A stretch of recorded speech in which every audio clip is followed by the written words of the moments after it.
Assalamualaikum warahmatullahi wabarakatuh. Selamat datang di channel Misteri Kehidupan, tentunya dengan Damiri di sini. Kali ini Mas Dam akan membawakan cerita yang berjudul Keangkeran di Bekas Rumah Sakit.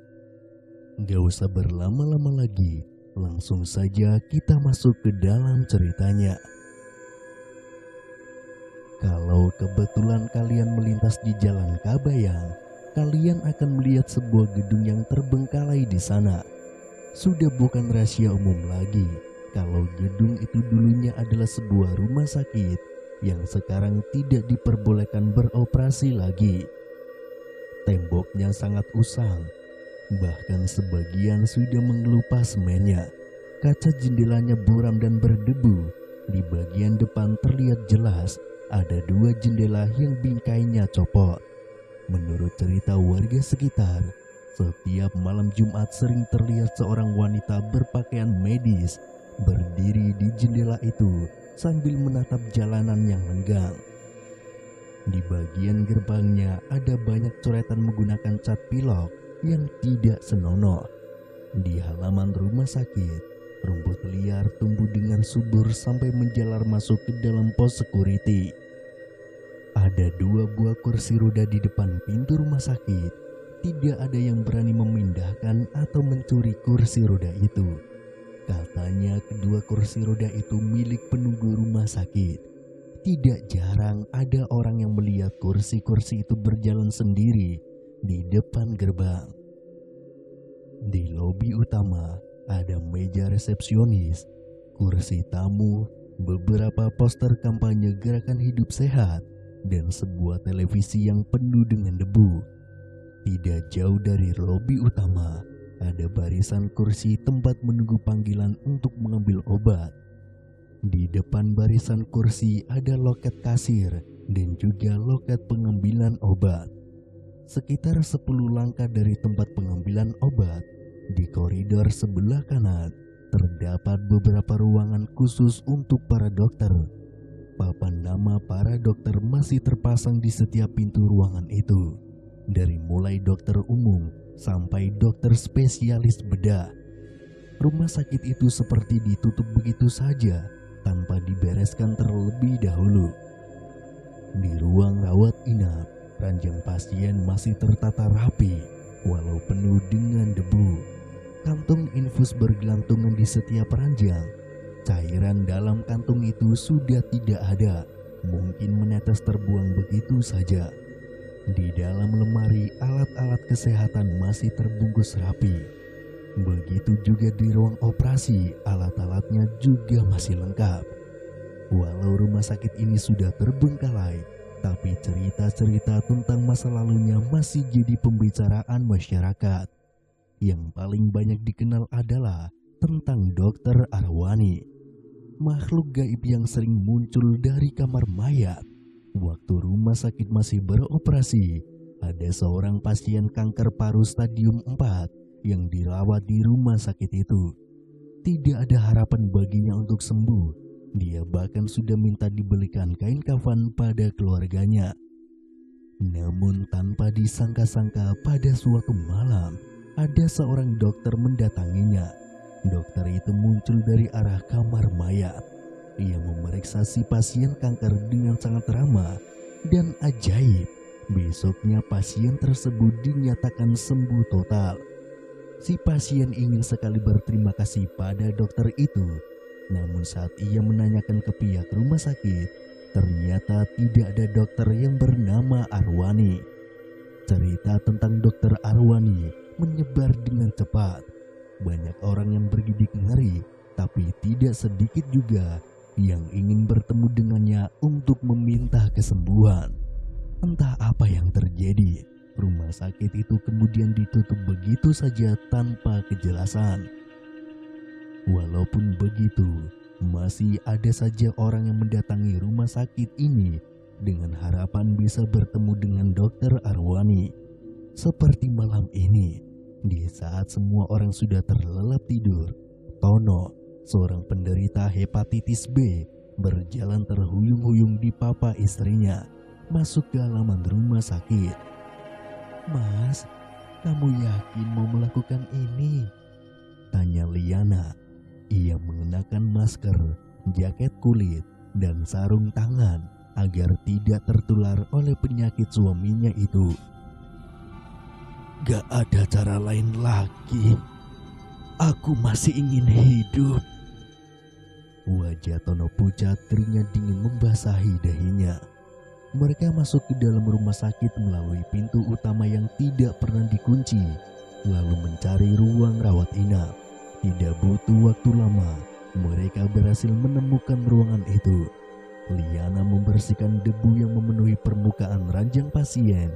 Ia lalu membantu suaminya agar bisa terbaring di atas ranjang. "Kayaknya rumah sakit ini udah lama terbengkalai ya, Mas." Liana menggerakkan cahaya senter ke sembarang arah untuk memeriksa sekelilingnya. Banyak sarang laba-laba menjuntai di sudut ruangan. Langit-langitnya sebagian sudah bolong. "Iya, karena rumah sakit ini angker.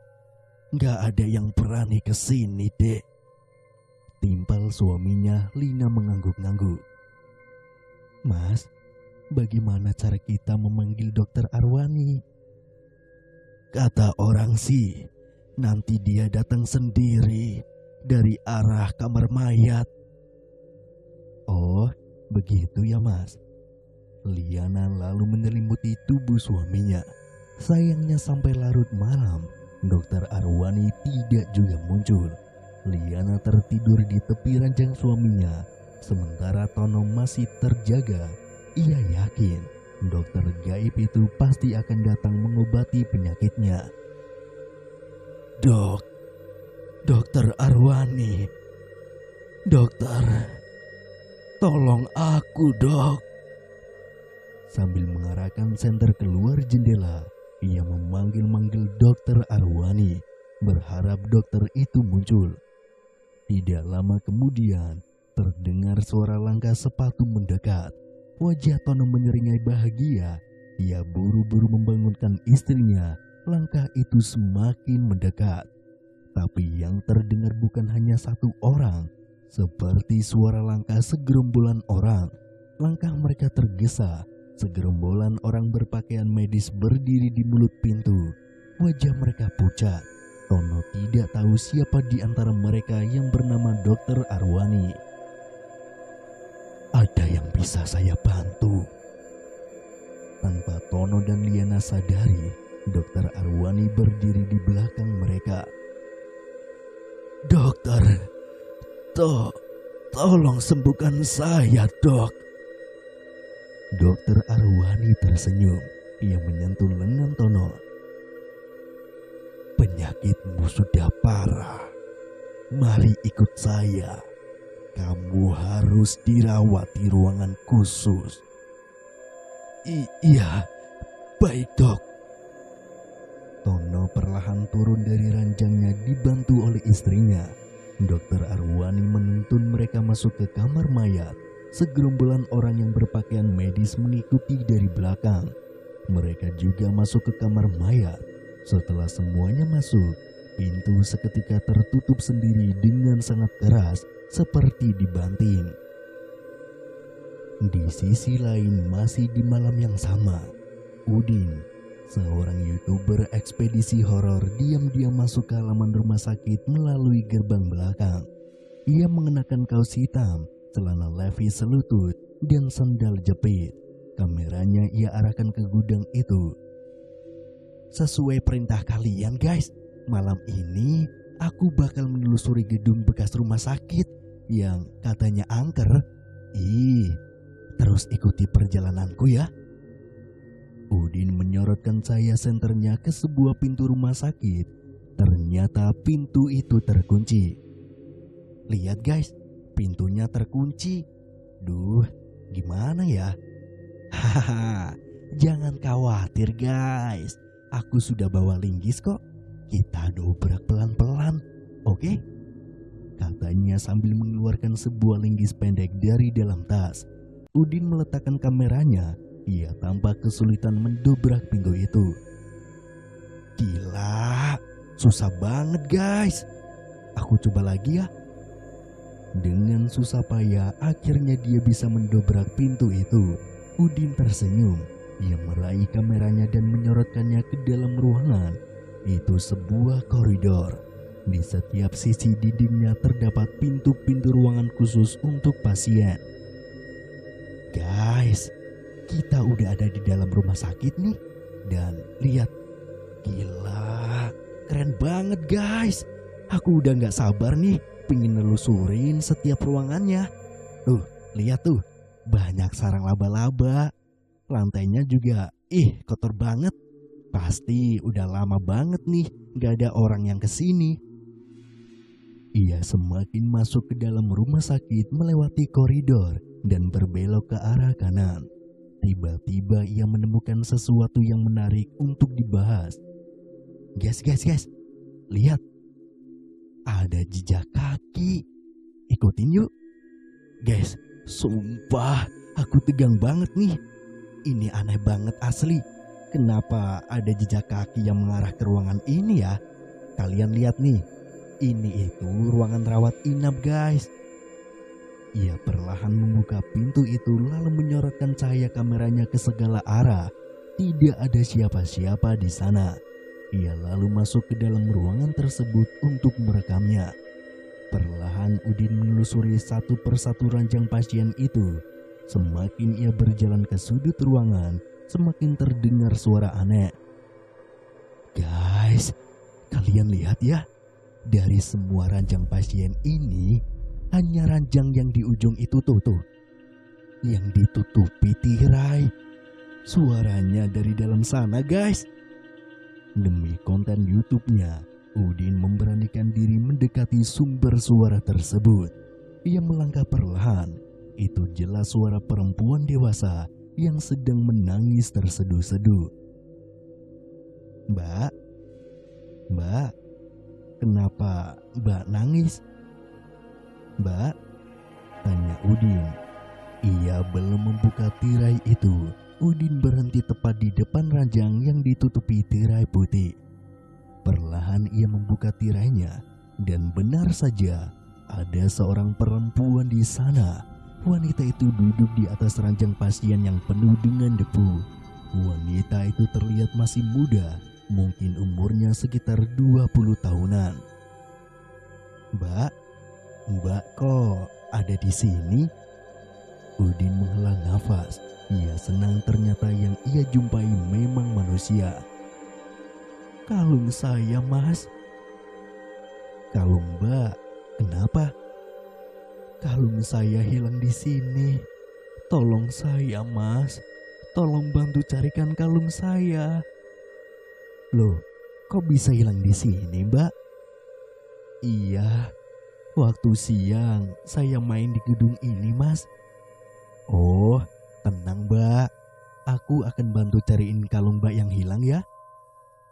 Udin semakin semangat karena kontennya akan semakin menarik.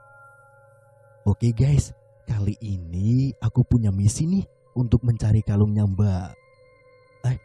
Maaf, dengan Mbak siapa ya? Kila mas. Oke, jadi kita akan membantu Mbak Kila. Sebelum Udin selesai bicara, Kila sudah menarik lengannya. Ke arah sini mas, ayo kita cari kalung saya. Kila menarik lengan Udin dengan paksa. Sementara itu yang ditarik malah terus nyerocos di depan kamera. Sebelum naik ke lantai 2, Udin kembali melihat jejak kaki yang mengarah ke koridor kamar mayat. Sebenarnya ia ingin sekali mengikuti jejak kaki itu, tapi Kila memaksanya untuk ikut ke lantai 2. Katanya tadi siang Kila sama teman-temannya main di lantai 2. Wah, gila guys. Penelusuran kali ini seru banget, kata Udin di depan kamera. Sesampainya di lantai 2, ruangan malah semakin gelap.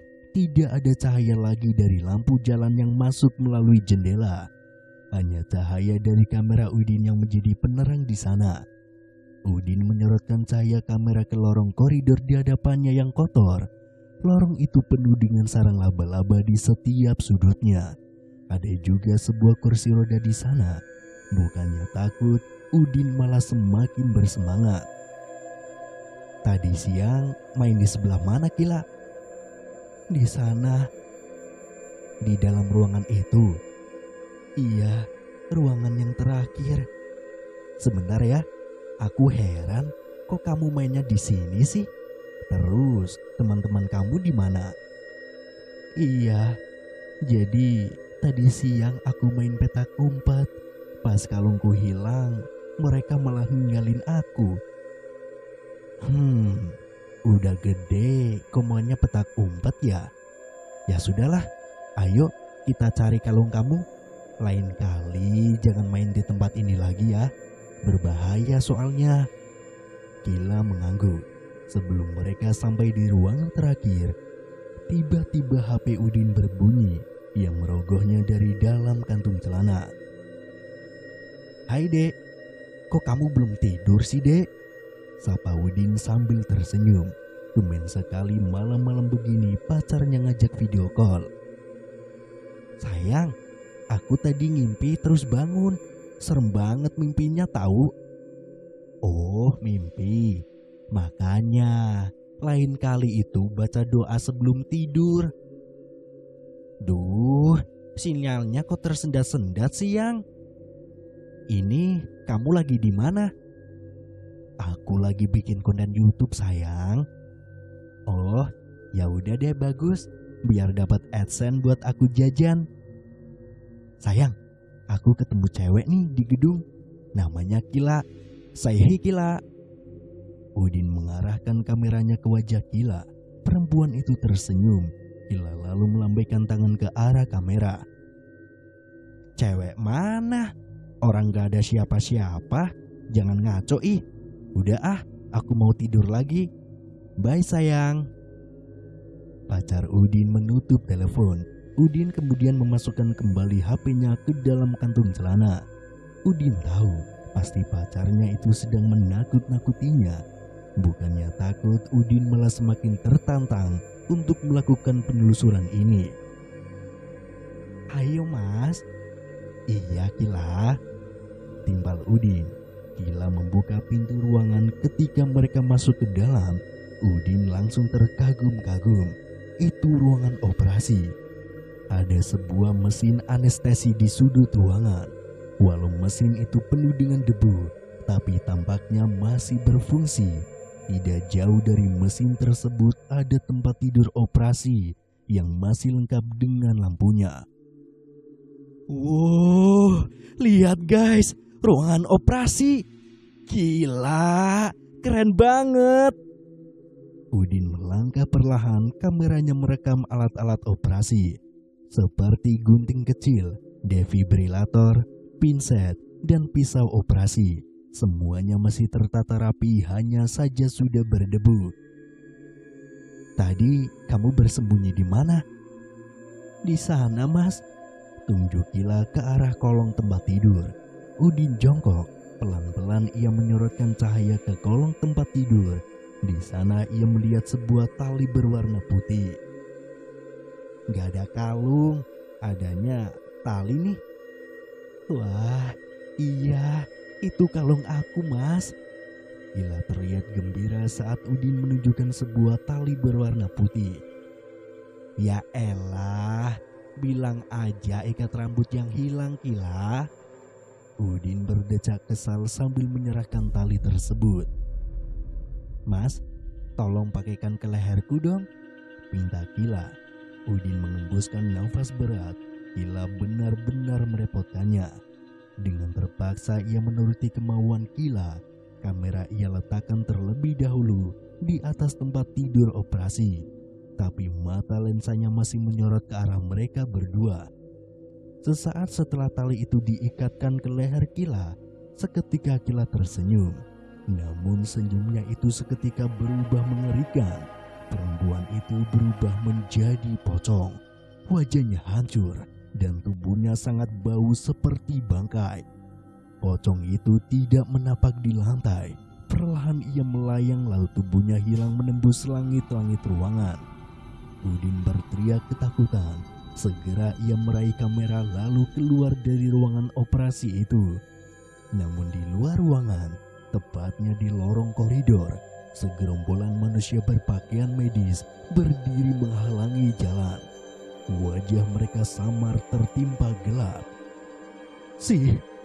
Siapa kalian?" tanya Udin. Ia gemetaran, keringat dingin mengucur, ia sangat ketakutan. Bersambung.